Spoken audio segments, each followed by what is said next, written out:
Alors pour les riches, on l'a vu, c'est la cata, parce que le front de gauche, ben, c'est l'intérêt public et la justice, c'est un système d'impôt progressif, bref. Alors maintenant, pour ce qu'on appelle la classe moyenne, mais entendons-nous, la classe vraiment moyenne, c'est-à-dire pas la classe moyenne très très supérieure, ça change beaucoup, mais en bien, car en réalité, c'est là aussi que se trouvent finalement les populations qui sont matraquées de toutes parts.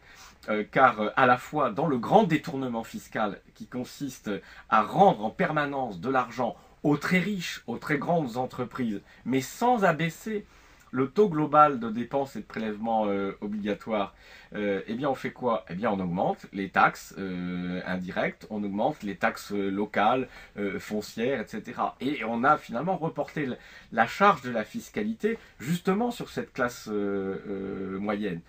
Donc il faut bien comprendre que quelque part on a une population importante qui est la première victime de ce grand racket fiscal qui est une politique de détournement de l'argent public, car dans le même temps tous les gouvernements qui ont fait ça en Europe n'ont jamais eu le courage de réduire réellement les dépenses publiques ou sociales. Ils ont donné des petits coups de canif, etc.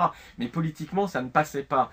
Donc en réalité ils n'ont pas réduit les dépenses, ils ont réduit les impôts sur les plus riches et les très riches, donc il a fallu faire reporter la charge d'une manière ou d'une autre sur les autres que les riches. Et donc là, en effet, ces classes moyennes sont totalement matraquées.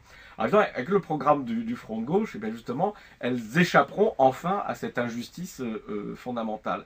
En effet, les prélèvements fiscaux vont augmenter de manière très très importante, mais ils vont augmenter de manière très très importante pour les très riches. Voilà, parce que nous n'aurons pas besoin d'augmenter les impôts justement sur les bas revenus et les revenus moyens. Il y aura un impôt extrêmement progressif qui commenceront à des taux très très bas, qui monteront doucement et qui finiront par monter très très vite. En effet, pour les très hauts revenus. Et donc ceci est possible, pourquoi? Parce que l'essentiel de nos ressources fiscales nouvelles ne viennent pas de nouveaux impôts, de nouvelles taxes que nous payons déjà, mais ils viennent de la récupération justement de toutes ces exonérations de taxes ou de cotisations sociales sur les riches. Donc ça, c'est un changement majeur.